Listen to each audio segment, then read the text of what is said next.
Olá, seja muito bem-vindo. Meu nome é Clilton Guimarães, eu sou procurador de Justiça, professor de Direito Civil e Processo Civil.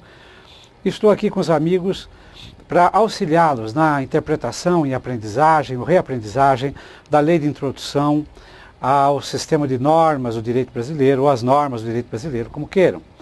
Vamos, nesse dia de hoje, aprofundar os nossos conhecimentos a respeito, explorar um pouco a LINDB e, enfim, tomar contato com esse assunto muito inquirido, em concursos como esse que você está prestando nesse momento, e a nossa tarefa é facilitar a sua compreensão, o seu entendimento acerca dessa matéria.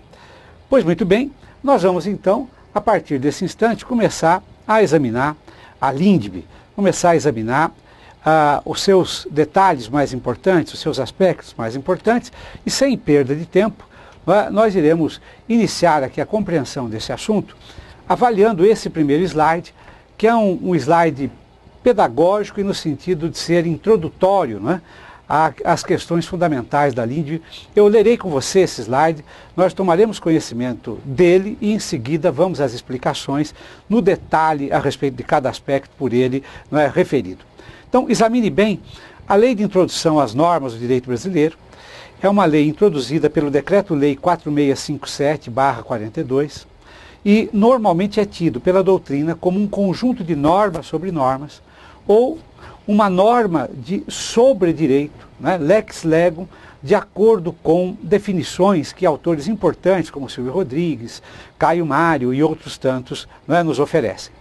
É bom lembrar também que a doutrina sempre sublinha o fato de que a Lei de Introdução às Normas do Direito Brasileiro estabelece, de certo modo, alicerces do sistema jurídico brasileiro e constitui também normas importantes, paradigmas para o nosso direito internacional privado. Ok? Então, a apresentação, evidentemente, da LINDB, a apresentação dos institutos, das suas diretrizes, são diretrizes e institutos que abrangem a totalidade do direito. Esse é o teor desse slide que você está apreciando conjuntamente comigo. E agora eu peço a sua atenção para uma rápida explicação a respeito, porque, como você sabe, tudo isso que nós vimos nesse slide é coisa batida, conhecida e muito simples de ser entendida. Perceba bem que quando se fala que a Lei de Introdução é lex legum, isto quer significar pura e simplesmente que ela é uma lei de introdução a todo o sistema brasileiro. Por que o legislador se refere agora a sistema de normas? Porque, na verdade, esta lei de introdução não é uma lei de introdução ao Código Civil, como erroneamente se pensava por um vício da sua designação, por um erro na nomeação desta lei, que foi corrigido em 2010. Na verdade, a lei de introdução é uma lei a todo o sistema brasileiro, a todo o sistema jurídico brasileiro, que é fundamentalmente um sistema baseado em normas legais. Como se sabe, então, ela é chamada um sistema de normas de sobredireito justamente por causa disto. Porque tudo aquilo que anunciam as regras previstas na lei de introdução será de aplicação necessária, obrigatória, para toda a legislação do sistema, para todas as normas do sistema, sejam normas do sistema tributário, do sistema trabalhista, do sistema previdenciário, do direito civil comum, do processo civil, enfim. É enorme a abrangência da lei de introdução, daí ser ela, então, um conjunto de normas de sobredireito, normas que se aplicam em cada qual dos territórios do sistema jurídico, como você sabe. Então, esta é a ideia principal que está sintetizada nesse nosso primeiro slide. Claro que, dentro dessa situação, o importante para nós é avaliarmos agora para que serve exatamente a lei de introdução. E aí um slide auxilia muito você a ter uma ideia bastante razoável a respeito dessas finalidades mais diretas do Decreto-Lei 4657/42. Veja que o que está posto nesse slide, que leremos também em conjunto, é algo absolutamente verdadeiro. Vejam, a lei de introdução tem as seguintes finalidades, ok? Primeiro, cuidar, disciplinar sobre ou disciplinar a questão, melhor dizendo, da vigência e eficácia das normas jurídicas legais, sobretudo, né, no direito brasileiro. Em segundo lugar, o propósito que vem à tona é o propósito de disciplinar conflitos de leis no tempo. Isso também é uma preocupação do legislador da lei de introdução. Em terceiro lugar, né, a disposição de estabelecer alguma disciplina para critérios hermenêuticos, isto é, critérios de interpretação das leis de um modo geral. Também a lei de introdução cuida da integração do sistema de normas do direito brasileiro, e isto é, naturalmente, mais um objetivo que se tem, né, através da lei de introdução. E, por fim, né, ela também fixa algumas normas e diretrizes no plano do direito internacional privado. Ok? Agora eu chamo você, né, a atenção para que nós então possamos interpretar bem, né, esse slide. Vejam só, a questão relativa aos objetivos da LINDB é uma questão muito simples. Primeiro, veja, é importante que o legislador da LINDB defina como vai se dar a vigência, né, das leis, a questão do vigor, né, a questão da eficácia. Isto é, o nosso sistema jurídico é muito baseado, é sobretudo fundamentado em norma escrita, em lei, né? E efetivamente é importante saber a partir de quando essas leis que vão sendo editadas continuamente, né, vão vigorar, né? Ou seja, por quanto tempo permanecerão válidas, né? E é muito importante sabermos também quando é que elas passam a vincular, a obrigar efetivamente. Isso é uma preocupação, daí falarmos aqui em vigência, vigor, eficácia, como uma preocupação da lei, né? E do legislador que a realizou, que a empreendeu efetivamente. Também é importante, né, decidir-se através de mecanismos próprios da lei, conflitos que podem surgir na interpretação e aplicação. E os conflitos são variados, por exemplo, em relação, né, ao tempo. As leis vão se sucedendo no tempo, é preciso saber, né, afinal de contas, se elas podem valer para fatos passados, se elas só valem para disciplinar fatos futuros, né, se um fato já estava sendo disciplinado por uma lei anterior, havendo uma lei nova, se ela vai interferir nisso, se não vai, enfim, são questões como essa que também são definidas pelo legislador, assim como os conflitos de lei no espaço, amigos e amigas, não é? Porque é preciso saber, por exemplo, da lei brasileira. Né, se ela vai prevalecer numa certa eventualidade em que talvez fosse melhor, mais adequado, né, que uma lei estrangeira socorresse um brasileiro em determinada situação. Mesmo aqui no Brasil, é possível saber, né, dentro desse conflito das leis no espaço, qual a legislação prevalecerá, em que medida ela prevalecerá ou não, e isto é uma função importante que a lei de introdução nos presta. E também classes, né, também amigos, o que é importante saber é que a legislação define, né, a lei de introdução também define critérios para integração. Por quê? Porque o nosso sistema legal, normativo, não é perfeito. E, evidentemente, o legislador tenta prever tudo que é possível, mas, né, ele não pode ser perfeito nisso, porque os fatos são sempre, né, algo que se encontra em modificação frequente, né, em alteração e mutação frequente. O legislador não é capaz de prever a totalidade dos acontecimentos, dos fatos, etc. e tal. Então é importante sabermos que, às vezes, não há lei para resolver uma certa situação. E aí cuida-se de saber como é que se integrará o sistema legal, isto é, como é que se preencherão vazios do sistema legal. Então, também disto cuida a lei de introdução, como nós veremos. E, finalmente, ela funda, né, algumas diretrizes para o direito internacional privado. O direito internacional privado, amigos e amigas, é muito simples, viu? É coisa tranquila, você compreende isso como andar de bicicleta. Do que trata o direito internacional privado? De resolver conflitos entre leis estrangeiras e brasileiras. Em algumas circunstâncias, leis estrangeiras podem estar em choque com leis brasileiras e é preciso disciplinar qual critério, né, vai fazer prevalecer a nossa legislação ou a lei estrangeira, né, em determinada situação. Então, disto tudo também cuida, né, a lei de introdução nos artigos 7º, 8º, 9º, 10º, etc. e tal, né, como você já deve saber. Ok? Vamos então avançar, porque é mais do que tempo, né, de começarmos a falar bastante objetivamente, né, naquilo que nos interessa sobre, né, a lei de introdução. E isto é importante, né, em primeiro lugar, fazermos uma observação que não pode ser esquecida. esse slide, né, que eu peço a sua atenção na leitura, ok? Leia, olha aqui, leia comigo, veja bem, especialmente a parte central do slide, né? Fixe-se bem nisto e perceba que a lei de introdução não integra o Código Civil, tá bem? Eu vou lhe informar disto mais uma vez, você já sabe, você é uma pessoa que é experiente, é bem lida, é sensível, sabe perfeitamente que quando falamos da lei de introdução, não estamos falando do Código Civil, ela não integra o Código Civil, ela presta serviços a todo o sistema, tá? E ela já teve no passado uma designação que nos confundia, não sendo mais possível a nós todos, na atualidade, não é nos confundirmos mais com relação a uma questão tão banal, mas eu faço questão que você se recorde disto, não é, etc. E recorde-se mesmo, porque isto é absolutamente importante, não é, para nós todos. Nós devemos, então, inicialmente, avaliar dentro desta ideia, da lei de introdução como algo que visa a disciplinar a validade das leis no tempo, etc. e tal, nós precisamos ter presente alguns conceitos fundamentais. Porque veja que quando você abre a lei de introdução no artigo 1º, ele vai dizer, né, algo sobre vigência e vigor da lei. É obrigatório, o legislador começa, né, lá, já na abertura, no artigo 1º, ele dirá algo sobre a vigência da lei. Quando é que a lei inicia a sua vigência? Ele já vai enunciar de modo, né, relativamente explícito a questão do momento no qual a lei entra em vigor.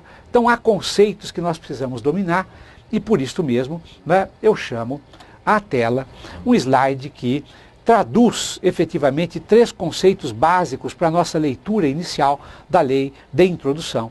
E você vê aí que esse slide trata das questões relativas à vigência e vigor da lei e depois a questão relativa a vacatio legis, que são questões de que tratam o artigo 1º da lei de introdução.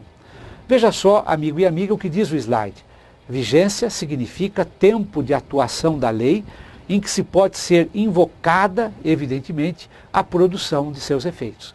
Veja que esta é uma observação da professora Maria Helena Diniz, ela que fala em tempo de atuação como sinônimo de vigência. Veja, amigos, cabeça, lembrança, memorização, vigência, tem a ver com um tempo de atuação da lei. Vigência é, portanto, algo que se dá no intervalo, entre 2 termos. A vigência da lei se dá naquele intervalo entre o início e o término da vigência de uma lei. Nesse prazo, nesse interregno, você tem a vigência da lei. Vigência é um conceito sempre vinculado à ideia de tempo, de atuação da lei. Mas vigência, amigos, não pode ser, não será e nem pode ser confundida com vigor. Veja ao lado um conceito importante de vigor, para as leis, um conceito trazido por um excelente autor, o professor Fábio de Oliveira Azevedo, do Rio de Janeiro. Então, ele diz assim: vigor é o atributo que confere à lei força vinculante quanto aos comportamentos por ela regulados. Isto é, o momento em que a lei ganha obrigatoriedade. Veja que vigor, portanto, é uma ideia, um conceito técnico, que tem a ver com aquela possibilidade de a lei obrigar comportamentos, vincular comportamentos humanos, e vigor não tem a ver com vigência no sentido de não ser algo idêntico. Vigência é uma coisa, vigor é outra. Então você já toma conhecimento, amigo e amiga, que vigência é uma questão do tempo em que a lei atua. Mas o fato de uma lei estar vigendo, estar em vigência, não significa que ela se encontre em vigor. Porque em vigor ela apenas estará no momento em que ela passe a obrigar comportamentos, condutas, a se impor de maneira obrigatória. Professor, então é possível que uma lei já esteja vigendo, mas não esteja em vigor? Eu digo, esta é a mensagem desse momento. É exatamente esta a mensagem desse momento. É bem possível que uma lei esteja vigendo, mas ainda não se encontre em vigor, isto é, ainda não tenha forças, para vincular comportamentos. Quando é que isto pode acontecer? Olha, vamos ao terceiro conceito, que está aqui, à minha esquerda e à sua esquerda do vídeo também, ou seja, a ideia de vacatio legis. Veja que vacatio legis é justamente um período entre o início da vigência da lei e a sua entrada em vigor. Não é mesmo? Olha só que coisa simples. Vacatio legis é aquele período que vai desde o início da vigência de uma lei até o momento da sua entrada em vigor. Perceba que a vacatio legis é um conceito que nos orienta e prova e atesta a possibilidade daquela afirmação que fizemos antes, isto é, uma lei pode estar vigendo, mas não estar em vigor. Isto acontece costumeiramente quando há o período de vacatio legis. E você então me perguntaria, claro, vamos debater isto olho no olho, você me perguntaria, ora, mas por que uma lei já estaria vigendo e ainda não estaria obrigando comportamentos, obrigando condutas? Ora, amigo, ora, amiga, você é uma pessoa sensata, sabe, portanto, o seguinte, que é bem possível que num mundo de leis como esse que nós enfrentamos, de leis sendo produzidas diuturnamente pelo Congresso Nacional, pelas Assembleias Legislativas, pelas câmaras municipais, num cenário de um cipoal de legislação, você, tanto quanto eu, sabe que mesmo nós, operadores do direito, mesmo nós que temos contato com isto cotidianamente, não temos possibilidade de conhecimento da totalidade das leis. Óbvio que leis, portanto, muitas vezes, carecem de que o próprio legislador nos confira um timingzinho, não? Um tempo, um período, um prazo. Para quê? Para que nós nos entendamos com as leis, não? Para que nós as conheçamos, para que nós tenhamos consciência e ciência a respeito dos seus termos, do que o legislador pretende, antes que ela possa entrar em vigor. Dando-se antecipado conhecimento a todos da lei, será melhor, ou será mais crível de que ela será executada mais à perfeição, dentro do perfil daquilo que deseja o legislador, à medida em que aquelas pessoas a quem ela é dirigida a conhecem melhor. A vacatio legis não é um simples interregno entre o início da vigência e o início do vigor da lei. Ele é um interregno, ou ela é, a vacatio, um interregno destinado, sobretudo, ao conhecimento dos termos da lei para a sociedade, o que é muito importante. Há uma lei complementar, inclusive a Lei Complementar 95/98, pode anotar aí, eu espero, Lei Complementar 95/98, que dita uma regra fundamental, isto é, não pode haver lei, em princípio, sem uma vacatio legis, para que no mundo complexo de hoje se dê à sociedade meios suficientes para que ela conheça bem a matéria legislativa que vai subordinar o seu comportamento amanhã ou depois. E isto, claro, tem a ver então com esse conceito largo de vacatio legis. Ok? Portanto, você já viu que esses conceitos são conceitos fundamentais, estão aí reproduzidos outra vez, vacatio legis, vigência, vigor, conceitos distintos. Vigência, a questão da atuação temporal da lei. Quando eu falo uma lei está vigendo, é porque eu tenho uma concepção de tempo, ainda é tempo de que ela esteja já como elemento normativo válido no sistema. Vigência diz respeito ao período em que a lei permanece no sistema como uma norma válida. Ok? Vigor. Vigor é aquela aptidão da lei para vincular, obrigar comportamentos.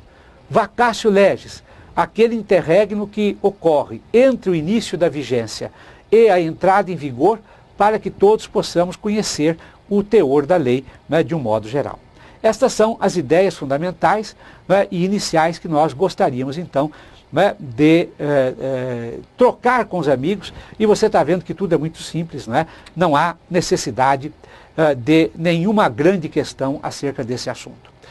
Vejamos então, amigos, o seguinte, se a lei está vigendo, está na sua plena vigência, e se ela também está em vigor, já obrigando, vinculando comportamentos, na realidade, nós então vamos ver o seguinte, Quando é que haverá vacácio para a lei, né, para as leis em gerais? Quando é que haverá vacácio?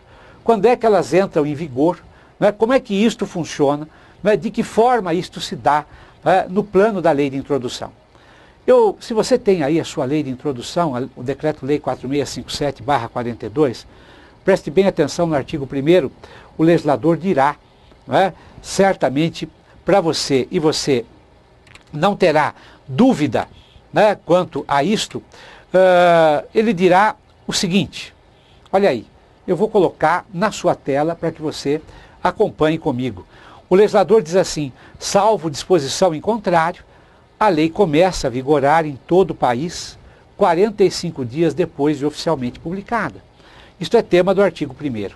Né? No parágrafo 1º, o legislador vai nos lembrar que nos estados estrangeiros a obrigatoriedade da lei brasileira, né, quando for admitida, evidentemente se inicia 3 meses depois de oficialmente publicada. Dado este que você deve então reter na sua memória, né, prestando atenção no seguinte. A priori, né, o legislador diz no corpo da lei quando a lei inicia a sua vigência. Tá bem? Olhe para mim, olho no olho e guarde a mensagem. Ordinariamente, o legislador, não é, diz no texto da lei, não é, quando é que ela inicia a sua vigência. Isto é, ordinariamente existe na lei aquilo que tecnicamente nós poderíamos chamar de cláusula de vigência. O legislador diz então quando é que ela inicia a sua vigência. Na normalidade das situações, o legislador acaba nos dizendo que a lei entra em vigor na data da sua respectiva publicação. Esta é a ideia. A ideia geral que se tem a respeito deste assunto. A cláusula de vigência mais normal é esta. Ok? Todavia, né, muitas vezes haverá necessidade, né, de um período de vacácio. Mas deixe isto para lá. Já vamos tratar da questão da vacácio. Na realidade, então, na maior parte dos casos, a lei entra em vigor na data da vigência pela cláusula, da data da publicação pela cláusula de vigência. Quando é que haverá, né, um período de vacácio? Bom, haverá um período de vacácio, segundo a lei de introdução, normalmente, quando não houver a cláusula de vigência, tá bem? É isto que eu gostaria que você, né, pudesse comigo examinar, né, vendo aí o slide, que é a reprodução clara da lei. Então, haverá a vacácio sempre que o legislador não fizer uso da cláusula de vigência. Então, não fazendo uso, claro, haverá necessidade de vacácio. É para este caso, né, que o legislador, então, faz uma referência a 45 dias como um prazo de vacácio legis. Aquele prazo em que a lei está vigendo, mas ainda não está em vigor, para conhecimento de todos a respeito do seu teor, a respeito de seu conteúdo, ok? Então veja, não havendo informação, não havendo cláusula de vigência, o legislador fala, né, num prazo de 45 dias, quando a lei, né, for destinada a viger fundamentalmente no território brasileiro. Quando ela for destinada a vigorar no estrangeiro, leis, por exemplo, que dizem respeito ao corpo diplomático brasileiro que estão no exterior, aí então, não havendo a cláusula de vigência, o legislador diz, né, que a obrigatoriedade da lei, ok, se inicia 3 meses após a sua publicação. Detalhe importante, detalhe relevante, né, a ser, por mim, sublinhado para você, isto fica entre mim e você, mas é algo sobremodo importante, é o seguinte, o prazo aqui, no segundo caso, é de 3 meses, tá bem? 3 meses não são 90 dias, ok? 3 meses são 3 meses, tá? Se o prazo é em meses, atendemos a esse critério. Portanto, por exemplo, se houver pelo meio, né, um mês de fevereiro, 3 meses não significarão 90 dias. Então você fique atento, né, relativamente ao prazo, porque isto é sobremaneira importante, né, no que diz respeito a essa questão, tá certo? E por isto mesmo, então, já vimos que haverá vacácio sempre que não houver cláusula de vigência, né, e é aí que haverá a vacácio legis, esse interregno destinado a conhecimento da lei. Tá Tá ok? Veja que, na realidade, este é um dado importante, você não pode esquecer. Tá? Indo além, né? Indo além, e é muito importante para nós ainda termos uma visão a respeito desse assunto, é importante sabermos que é muito possível, né, que a lei seja publicada com erros. É muito possível. Né? E esses erros precisam ser corrigidos. Somos todos falíveis, humanos, evidentemente, e esta é uma situação que pode ocorrer. Né? E o artigo 1º da lei, olha, veja comigo, né? Fique sempre comigo, examine aqui ao lado o slide, verifique bem. O legislador cuida dessas hipóteses, viu? Você está vendo aí no slide, né, o artigo 1º, parágrafo 3º, em que o legislador vai nos dizer, olha, se antes de entrar a lei em vigor, ocorrer nova publicação de seu texto destinada à correção, o prazo deste artigo e dos parágrafos anteriores começará a correr na nova publicação. O parágrafo 4º, né, vai nos dizer que as correções de texto em lei já em vigor, né, só poderão ser feitas por lei nova. São as duas informações que eu extraio desse slide e deixo para você como uma informação vital, porque isto se pergunta bastante. Se a lei for publicada com erro, e é possível que ela seja, né, será necessário corrigir. Então a disposição lá, o 3º artigo, o 4º artigo, foi publicado com erro. Então o legislador se apresta a corrigir aquilo, republica a lei, né, para correção material daquele artigo onde houve um erro. Então a sua dificuldade, a minha, poderia se manifestar da seguinte maneira: olha, como é que eu conto esse prazo, se por acaso houver uma vacácio? Se houver uma vacácio, como é que eu conto esse prazo? Lembre-se que o próprio legislador diz que efetivamente a partir daí você vai contar o prazo, né, outra vez.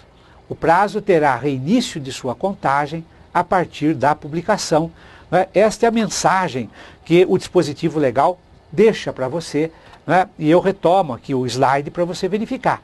Tá? É preciso que nós então vejamos que neste caso, a partir da nova publicação, eu considerarei o prazo de vacácio. Tá ok?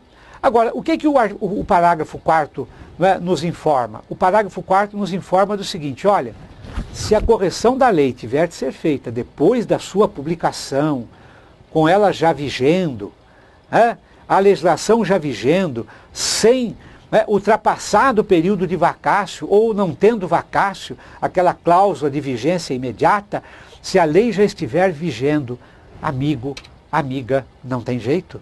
Se ela já estiver vigendo, preste bem atenção, não há como. Ah, professor, não há como por quê? Não há como proceder-se a uma correção assim.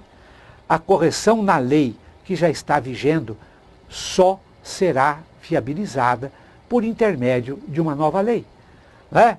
Então veja só, aquela lei que já estiver vigendo poderá sim ser corrigida, mas apenas por intermédio de uma nova lei. Então vejam que o nosso estudo está fluindo, a nossa avaliação, né, da lei de introdução é uma avaliação que tem sido positiva, relativamente profunda, suficiente para você fazer o seu concurso. Estamos indo muito bem, a sua companhia me agrada, e eu tenho aqui, evidentemente, ainda muito mais a lhe dizer. Há outras tantas coisas da lei de introdução que nos preocupam, e que nós precisamos exatamente investigar conjuntamente, ainda sobre essa questão da vigência, porque veja só, você deve estar nesse momento pensando, obviamente aí, diante da sua tela, do seu monitor, você deve estar pensando assim: muito bem, eu já sei quando é que se inicia a vigência de uma lei, eu já sei quando é que se inicia o vigor de uma lei, mas eu quero saber o seguinte: quando é que termina a vigência de uma lei? Quando é que uma lei encerra a sua vigência? De que maneira? Há formas indicadas na lei de introdução para isto? Será que o nosso legislador preocupou-se também em nos afirmar, em deixar claro um caminho, regras prontas, sobre em que momento eu devo considerar encerrada a vigência de uma lei? Naturalmente, isto acontece. O nosso legislador é um legislador previdente, é um legislador que nos contemplou com disposições bastante claras a respeito, e você vai ver que o artigo 2º da lei de introdução do alto da sua importância e relevância, nos brinda com diretrizes importantes sobre isto. E esse artigo 2º é exatamente o dispositivo que eu gostaria de discutir com você. E ele merece uma discussão. Mas depois do seu café, da sua água, relaxe agora, tome um café, uma água, e a gente volta já já, brevemente, para prosseguirmos nessa discussão da lei de introdução. Forte abraço para você, e até daqui a pouco.